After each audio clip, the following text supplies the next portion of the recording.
Hey, what is going on, guys? Inferno LH here, and today, welcome back to another underrated weapons video. If you do actually have any underrated weapons that you have thought of or use, please leave a comment down below and I may get to them in a future video. But before we get on into the first weapon, could you please like and subscribe to my channel? I would really appreciate it. I will also leave the link to my Discord server in the description of this video if you want to go ahead and join that. But anyways, let's get straight on into the weapons. The first weapon on our list for today is the Terrarian Yo-Yo. This is actually a very great yo-yo. It is obtained later on in the game, but it can be used to even fight all the late game bosses. It does a pretty great job. But like I said, you can't obtain it till later on in the game. You obtain this by doing the Solar Eclipse event. It is a drop by Mothron, as you can see on screen. And you can't actually get this yo-yo until after you beat Plantera. Otherwise, Mothron just won't spawn in a Solar Eclipse. But if you can do a Solar Eclipse after you defeat Plantera, it is a great weapon. This is a post-Plantera weapon, but the gameplay you see here is me fighting Plantera. I had no issues whatsoever fighting Plantera with this weapon, and that can be said for a lot of other bosses even after Plantera. It's just a very solid yo-yo. From my understanding, it doesn't have any extra bonus effects like any other weapons would, but it stays on screen the entire time. I know a lot of yo-yos will disappear after you hold them for a long time. This yo-yo will stay on screen the entire time, and it does some pretty great damage. 115 base damage, that's a lot. Our next weapon on the list is the Frost Brand. This is actually a pretty great weapon. It's an direct upgrade to the Ice Blade, although you don't even use the Ice Blade to craft it or anything. But it's pretty much the same exact thing, just a lot better. So this can be obtained as soon as you get into hard mode, so you'll probably use it against mechanical bosses, maybe some other ones. But it is a drop from an Ice Mimic. It's a 31% drop chance or something like that. So it's fairly common from Ice Mimics, and Ice Mimics really aren't that hard to find at all, so you can easily get this weapon.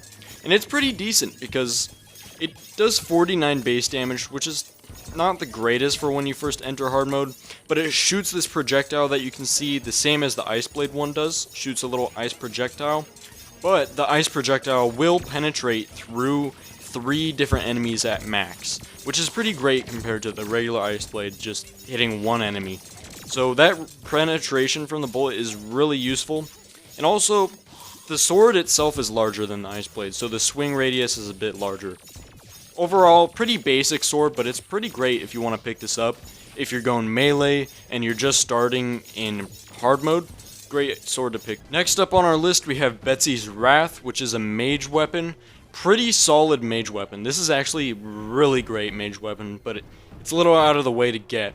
Before I go on mentioning more about the weapon, I just want to say that this gameplay where I'm fighting Duke Fishron with it, I forgot to use the mage armor, so I'm actually using the range set for the hallowed armor by accident. Whoops, my bad. It's still even though I'm not even using mage armor, this weapon is still really great somehow.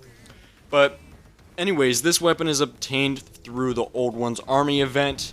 It is a drop from Betsy, and so that means you can't get this weapon till later on, but it's a really great weapon. I know it's a little out of the way to get it, so you have to go out of your way to fight the Old One's Army. But if you're going mage, I would really recommend getting this weapon.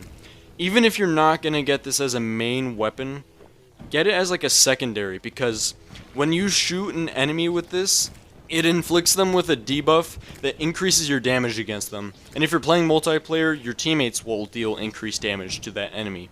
So really great for bosses. And not only does it do that debuff, but it just does a high amount of damage. Really high amount of damage. So it's a great weapon. You could use that as a secondary to give the enemies your debuff, and then maybe like swap over to your main weapon, or even just use this the entire time. It's just a great weapon. I don't really know why, but pretty much every weapon from the Old One's Army event is just completely underrated. Go out of your way and get these weapons because they're really great. They really are. Next up on our list, we have the Banana Ring. This is actually a pretty solid weapon, and it got a buff, I'm pretty sure, kinda, that I was unaware of. You may have been unaware of this. But previously, the Banana Ring, the more you would have in your inventory, like The banana ring weapon would stack in your inventory up to 10, I believe, and then you could throw 10 of them at a time. Now you only need one banana ring, and it'll throw 10 bananas at once, so that's pretty nice. It was really annoying to try and farm for this weapon before to get all 10, but now it's really easy. You just need one. Banana ring is obtained from the Blood Moon event.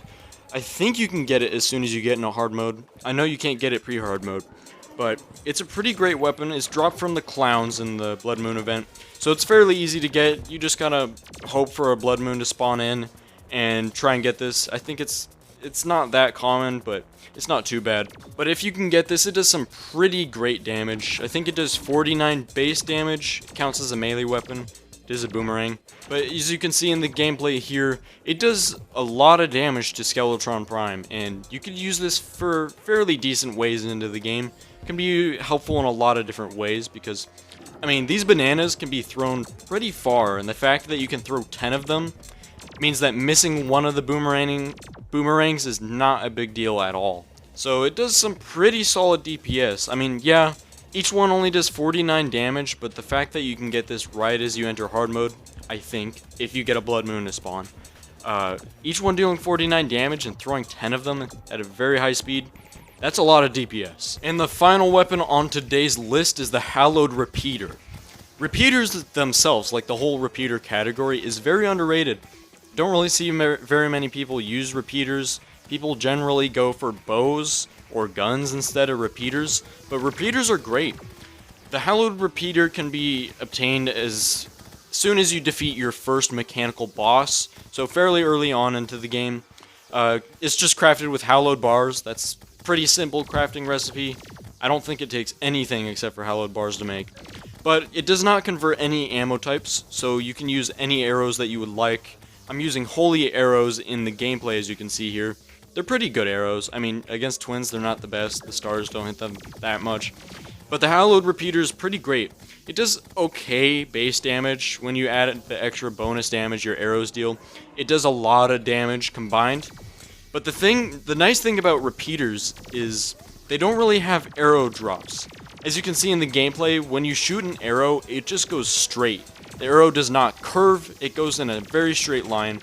And it also shoots fairly fast. Like, it has a pretty fast arrow velocity compared to a lot of bows, and the fact that it doesn't drop is really nice. It's kind of like a mix between a gun and a bow.